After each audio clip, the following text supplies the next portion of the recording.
আসসালামু আলাইকুম। এখন দেখবেন সংবাদ শিরোনাম। শেখ হাসিনার মানবতা বিরোধী মামলার রায় ঘোষণার তারিখ নির্ধারণ কাল। নাশকতার ঘটনায় সতর্ক আইন শৃঙ্খলা বাহিনী, দলগুলোর মতভেদের ফায়দা লুটবে পতিত আওয়ামী লীগ। অন্তর্বর্তী সরকারের দুর্বলতার সুযোগ নিচ্ছে কিছু রাজনৈতিক দল। মন্তব্য তারেক রহমানের। হুমকি ধামকি না দিয়ে ভোটের মাঠে লড়াইয়ের আহ্বান। রোববারের মধ্যে 5 দফা দাবি মানতে জামায়াত ও সমমনাদের আলটিমেটাম। শত বাধা দিলেও গণভোট হবে বলছেন এনসিপি নেতারা।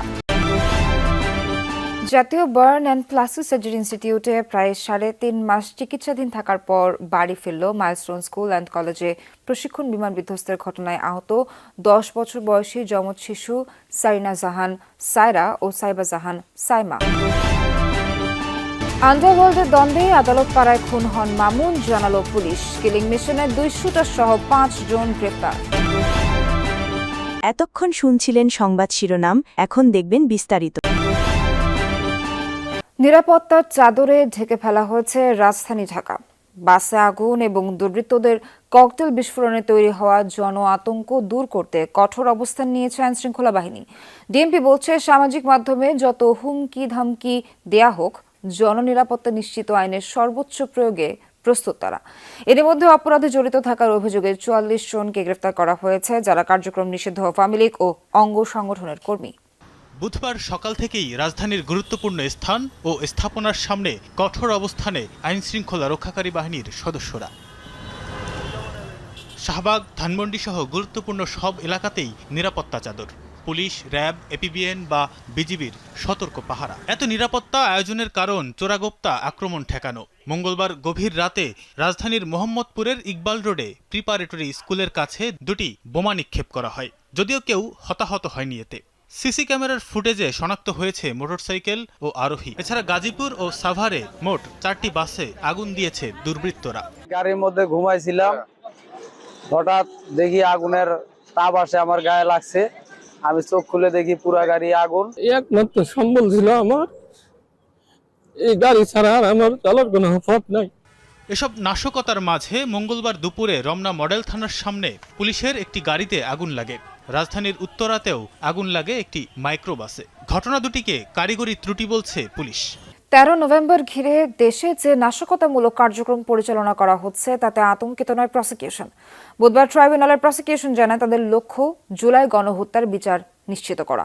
এদিকে কাল নাশকতার অপচেষ্টা রোধে ট্রাইব্যুনালের নিরাপত্তা বাড়ানোর কথা জানিয়েছে ট্রাইব্যুনাল প্রশাসন। 13 নভেম্বর মানবতা বিরোধী অপরাধে শেখ হাসিনার মামলার রায়ের তারিখ নির্ধারণ ঘিরে গেল কয়েকদিন ধরেই দেশে তৈরি হয়েছে উত্তাপ। বিভিন্ন স্থানে ককটেল বিস্ফোরিত ও বাসে আগুন দিয়ে সৃষ্টি করা হয়েছে আতঙ্ক। এমনকি ধানমন্ডিতে আন্তর্জাতিক অপরাধ ট্রাইব্যুনালের তদন্ত সংস্থার কার্যালয় এবং প্রধান বিচারপতির বাসভবনের সামনেও ককটেল বিস্ফোরিত করা হয়েছে। কোন প্রেক্ষাপটে দেশের সর্বোচ্চ আদালতে মঙ্গলবার থেকে নিরাপত্তা বাড়ানো হয়েছে। ট্রাইব্যুনালের প্রসিকিউশন বলছেন, কোনোভাবেই আতঙ্কিত নন তারা। শেখ হাসিনা সহ আসামিদের সর্বোচ্চ শাস্তির প্রত্যাশা তাদের। আইনানুগভাবে বিচার কার্যক্রম পরিচালিত হচ্ছে। এখন দেশে যে বিশৃঙ্খল পরিস্থিতি সৃষ্টি করার অপচেষ্টা চালানো হচ্ছে, তার জন্য আমার বিশ্বাস আইন শৃঙ্খলা রক্ষাকারী বাহিনী দৃঢ়তার সাথে এ ধরনের পদক্ষেপকে রুখে দেবে। অ্যাটর্নি জেনারেল, আমাদের লার্নেড চিফ প্রসিকিউটর এবং আমি এবং আমাদের আরেকজন প্রসিকিউটর যারা আর্গুমেন্ট করেছি, সকলেই সর্বোচ্চ শাস্তি দাবি করেছে। 2013 সালে শাপলা চত্বর গণহত্যার অভিযোগে শেখ হাসিনা, সাবেক সেনা কর্মকর্তা জিয়াউল আহসান সহ 21 জনের বিরুদ্ধে 12 জানুয়ারির মধ্যে তদন্ত প্রতিবেদন জমা দিতে নির্দেশ দিয়েছেন ট্রাইব্যুনাল। এছাড়া রংপুরে জুলাই শহীদ আবু সাইদ হত্যা মামলা ও চানখারপুলে 6 জনকে হত্যা মামলায় সাক্ষ্যগ্রহণ অনুষ্ঠিত হয়। তবে এদিন সাক্ষী উপস্থিত না হওয়ায় আশুলিয়ায় 6 মরদেহ পোড়ানোর মামলার সাক্ষ্যগ্রহণ অনুষ্ঠিত হয়নি। নির্বাচনের কাছাকাছি সময়ে রাজনৈতিক দলগুলোর মতানৈক্যের সুযোগ নিতে পারে পতিত আওয়ামী লীগ, এমনটাই মত বিশ্লেষকদের। তারা বলছেন, বিএনপি, জামায়াত বা এনসিপির ভোটের হিসাবের পাশাপাশি সন্ত্রাস মোকাবেলায় মাঠে থাকা জরুরি। সরকারকেও কঠোর হতে হবে সহিংসতা দমনে। যে কোনোভাবে হোক দূর করতে হবে জনমনের ভীতি, আতঙ্ক। কার্যক্রম নিষিদ্ধ আওয়ামী লীগ এবং এর অঙ্গ ও সহযোগী সংগঠনগুলোর ঝটিকা মিছিলে দেখা যাচ্ছিল আগে থেকেই। ফেসবুক, ইউটিউবের মতো সামাজিক মাধ্যমেও নানা হুমকি হুঁশিয়ারি দিচ্ছেন তাদের কেউ কেউ। এসবের মধ্যে ঘটেছে অলিগলি বা ব্যস্ত রাস্তায় ককটেল বিস্ফোরণ বা যানবাহন পোড়ানোর ঘটনা। সরকার ও পুলিশের পাশাপাশি বিজিবি মোতায়েন করেছে আইন শৃঙ্খলা রক্ষা বা জননিরাপত্তা নিশ্চিতে। তবুও কিছুটা হলেও ঘাটতি হচ্ছে আস্থায়। এই ধরনের ঘটনা আরও ঘটতে পারে, আরও ভয়াবহ পর্যায়ে যেতে পারে, এটা আমরা সবাই অনুমান করতে পারি। তারা যে ধরনের কার্যক্রম চালানোর চেষ্টা করতেছে, দিন দিন যদি আমরা তাদেরকে আরও যদি এই সুযোগগুলো দেই, নিজেদের মধ্যে অনৈক্য তৈরি করে রাখি, তাহলে এই সংখ্যাটা বাড়তে পারে। তবে আওয়ামী লীগ ঘিরে শঙ্কা যখন এমন, জামায়াত শরিকদের নিয়ে ব্যস্ত, ভোটের মাঠে নিজেদের দাবি আদায়ে বিএনপি এবং তাদের মিত্রদের অবস্থান এমেরুর বিপরীতে। বিশ্লেষকরা বলছেন, ক্ষমতা ও ভোটের রাজনীতিতে এটি ছিল অনিবার্য। এখন যেহেতু সামনে ক্ষমতা, চাওয়া পাওয়া, নিজের রাজনৈতিক দলের প্রতিষ্ঠা, নিজের রাজনৈতিক মতাদর্শের প্রতিষ্ঠা, তখন তাদের মধ্যে এই ধরনের যে মতভিন্নতা তৈরি হয়েছে, এটা অস্বাভাবিক কিছু না, কিন্তু অনেকের মধ্যে আশঙ্কা হয়েছে যে এটা মাত্রাগত সীমাটা অতিক্রম করে যাচ্ছে কোনো কোনো ক্ষেত্রে।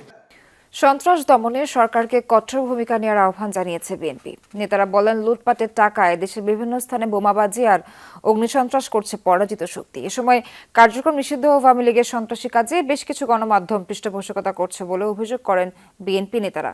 রাজধানীতে আলাদা অনুষ্ঠানে তারা এসব কথা বলেন। মাসের ব্যবধানে বিএনপি মহাসচিব মির্জা ফখরুল ইসলাম আলমগীরের সাথে সাক্ষাৎ করতে চেয়ারপারসনের কার্যালয়ে যান ঢাকা নিযুক্ত ইউরোপ ইউনিয়নের রাষ্ট্রদূত মাইকেল মিলার। গুরুত্বপূর্ণ সংস্থাটির রাষ্ট্রদূত এমন এক সময় বৈঠকটি করলেন সারা দেশে যখন সন্ত্রাসী কার্যক্রম চালাচ্ছে দুর্বৃত্তরা। এ নিয়ে কোনো আলোচনা হয়েছে কিনা জানতে চাইলে সরাসরি কোনো মন্তব্য করেননি বিএনপি নেতা আমির খসরু মাহমুদ চৌধুরী। বলেন, সন্ত্রাসী কার্যক্রম যে কেউ চালাতে পারে, দমনের দায়িত্ব সরকারের। আওয়ামী লীগ তো নির্বাচনের রেসেও নাই, দেশেও নাই, আওয়ামী লীগ নেত্রীও নাই, সুতরাং এটা আলোচনার কোনো বিষয় হতে পারে আমরা মনে করি। আর এরকম সন্ত্রাসী কর্মকাণ্ড তো যে কেউ, আওয়ামী লীগ কেন, যে কেউ করতে পারে। এগুলো সরকারের দায়িত্ব, সরকার পালন করবে। কারা করছে, সরকারকে তাদের গোয়েন্দা সংস্থা আছে, তাদের আইন শৃঙ্খলা বাহিনী আছে। আমরা আশা করছি সরকার আরও বেশি সচেষ্ট থাকবে, সন্ত্রাসী কর্মকাণ্ডের মাধ্যমে নির্বাচনকে বাধাগ্রস্ত করতে পারবে, সেটা বিশ্বাস করার কোনো কারণ নেই। জাতীয় শিল্পকলায় অপর অনুষ্ঠানে বিএনপি নেতা রিজভী আহমেদ বলেন, বোমাবাজি করে ওত পেতে থাকা স্বৈরাচার মাথা চারা দিতে চায়। ওত পেতে থাকা স্বৈরাচার, পতিত স্বৈরাচার, ফ্যাসিবাদের উত্থানের আওয়াজ পাচ্ছি আমরা। টাকার তো অভাব নাই, সব টাকা তো আর পাচার হয়নি, ভিতরে আছে। সেই টাকা দিয়ে বোমা বানানো তো কোনো কঠিন ব্যাপার নয়। 16 নভেম্বরের মধ্যে 5 দফা দাবি না মানা হলে প্রধান উপদেষ্টার বাসভবন যমুনার সামনে অনির্দিষ্টকালের অবস্থান কর্মসূচি ঘোষণা করবে জামায়াত সহ আন্দোলনরত 8 দল। সম্মিলিত সংবাদ সম্মেলনে হুঁশিয়ারি দেন দলগুলোর নেতারা। জানান, আলোচনার মাধ্যমে দাবি আদায়ে প্রধান উপদেষ্টার সাক্ষাতের জন্য সময় চেয়েছেন তারা। কাল রাজপথে 8 দলের নেতাকর্মীরা অবস্থান করবে বলেও জানানো হয় ব্রিফিংয়ে। জুলাই সনদের আইনি ভিত্তি দিতে আদেশ জারি এবং চলতি মাসেই গণভোট সহ 5 দফা দাবিতে মঙ্গলবার রাজধানীতে সমাবেশ করে জামায়াত ইসলামী, ইসলামী আন্দোলন সহ 8 দল। সমাবেশে পরবর্তী কর্মসূচি ঘোষণা না করলেও বুধবার জরুরি বৈঠকে বসে দলগুলো। বৈঠক শেষে রাজধানীর মগবাজার আল ফালাহ মিলনায়তনে সংবাদ সম্মেলন করে নেতারা। এ সময় জামায়াতের সেক্রেটারি জেনারেল জানান, নিয়মতান্ত্রিক উপায়ে আলোচনার ভিত্তিতে দাবি আদায়ের লক্ষ্যে প্রধান উপদেষ্টার সাক্ষাৎ চেয়েছে 8 দল।